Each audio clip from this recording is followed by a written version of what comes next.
함께 묵상할 새벽 예배의 말씀은 요한복음 7장 14절에서 18절까지의 말씀입니다.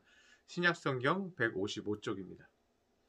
이미 명절이 중간이 되어 예수께서 성전에 올라가사 가르치시니 유대인들이 놀랍게 여겨 이르되 이 사람은 배우지 아니하였거늘 어떻게 그를 아느냐 하니 예수께서 대답하여 이르시되 내 교훈은 내 것이 아니요 나를 보내신 이의 것이니라. 사람이 하나님의 뜻을 행하려 하면 이 교훈이 하나님으로부터 왔는지 내가 스스로 말함인지 알리라. 스스로 말하는 자는 자기 영광만 구하되 보내신 이의 영광을 구하는 자는 참되니 그 속에 불의가 없느니라. 아멘. 오늘 본문에서 예수님은 하나님에 대해서 전하고 있습니다. 그런데 하나님을 전한다기보다는 자신의 근원이 하나님으로부터 온다는 것을 전하고 있습니다. 그런데 이 마음은 목회자에게만 필요한 것이 아니라 우리 모든 성도에게 필요한 말씀입니다. 나의 삶의 근원이 어디서 나오냐고 물어봤을 때 나의 삶의 근원은 내 안에 계신 하나님으로부터 나옵니다 라고 말한다는 것이 얼마나 값진 신앙입니까? 오늘 본문은 15절에 보면 유대인들은 예수님의 교훈을 듣고 매우 놀랍게 여겼습니다. 그러자 예수님은 16절에서 내 교훈은 내 것이 아니요 나를 보내신 하나님의 것이라고 말씀하고 계십니다.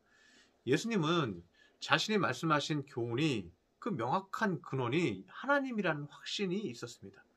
내가 전하는 말씀은 내 말씀이 아니고 명확하게 하나님이 여러분에게 하시고 싶은 말씀이야. 하나님이 내 안에서 전하라고 너희에게 말씀하고 있어.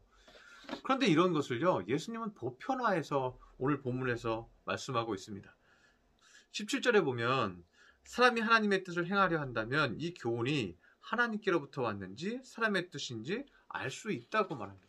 그래서 영어 성경에서는 이렇게 표현하고 있습니다. To do God's will 이렇게 되어 있습니다.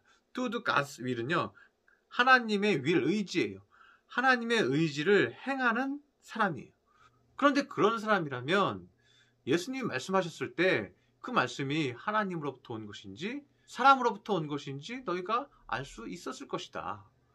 그리고 예수님이 이렇게 말합니다. 18절에 보면 스스로 말하는 자는 자기 영광만 구하되 보내신 이의 영광을 구하는 자는 참되니 그 속에는 불의가 없다고 말합니다. 스스로 말하고 자기 생각을 말하는 사람은 결국에는 자기 영광을 구한다. 내가 대단한 사람이다. 내가 위대한 사람이다. 이렇게 전한다는 거예요. 그런데 하나님이 이끌고 가는 사람은 하나님만 전한다 이거예요. 진정한 일꾼은 자기의 영광을 구하지 않는다는 거예요. 자기의 자랑을 위해서 일하지 않는다는 거예요. 그 이유가 무엇입니까? 그것은 그 일꾼이 하나님의 사랑을 깊이 체험했기 때문에 그렇습니다. 우리가 하나님의 사랑을 깊이 체험하면요, 나를 자랑할 필요가 없어요. 내가 만난 주님을 저 사람이 만나면 돼요. 저 사람이 날 사랑하지 않아도 돼요. 저 사람이 날 존경하지 않아도 돼요. 저 사람이 하나님만 만나면 돼요. 그것이 예수님의 마음이었습니다. 그런데 그런 사람이 되려면 내 안에 하나님을 향한 체험이 확실해야 돼요. 어떤 체험일까요?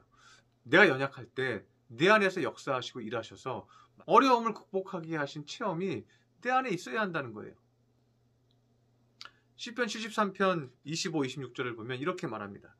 하늘에서는 주 외에 누가 있으리요? 땅에서는 주밖에 사모할 리가 없나이다. 하늘에서는 주 외에 누가 있습니까? 저 하늘에서 나를 보살피시고 나를 돌보시는 분은 하나님밖에 없습니다. 땅에서도 마찬가지입니다. 주밖에 내가 사모하고 의지할 리가 없나이다.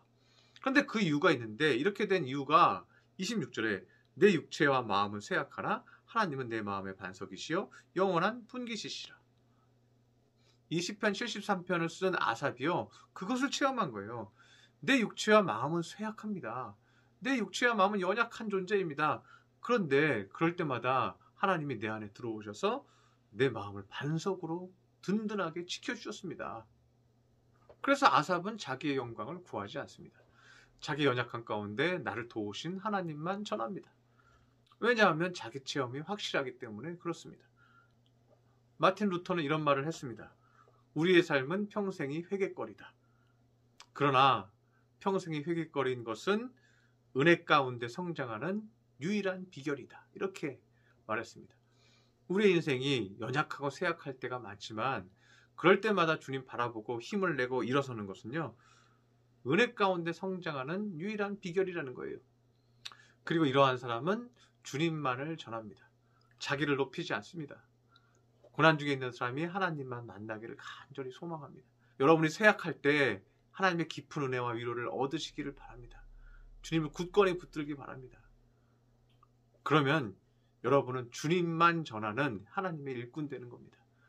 2020년 한 해가 저물어 가는데 2021년 한 해 연약할 때마다 쇠약해질 때마다 주님 철저히 바라보고 의지해서 주님 체험하고 내 주변 사람들에게 그 복음을 전하는, 오직 그들이 하나님을 만나기만을 간절히 바라고 복음을 전하는 귀한 믿음의 성도들이 되시기를 축원합니다. 기도하겠습니다. 하늘과 산과 은총이 충만하신 주님, 오늘 말씀을 통해서 주님께서 그 말씀을 전한 모든 교훈이, 그 근원이 하나님으로부터 나온다는 것을 유대인들에게 전했습니다. 우리의 마음의 근원이 하나님이 되게 하여 주시옵소서. 내가 쇠약할 때 나를 도우신 주님, 저들이 쇠약할 때도 저들을 도와주옵소서 하고 그들이 진실로 하나님 만나기를 바라서 그 복음을 전파하는 믿음의 성도들 삼아 주시옵소서. 귀한 말씀을 주시니 감사드리며 예수님의 이름으로 기도드렸습니다. 아멘.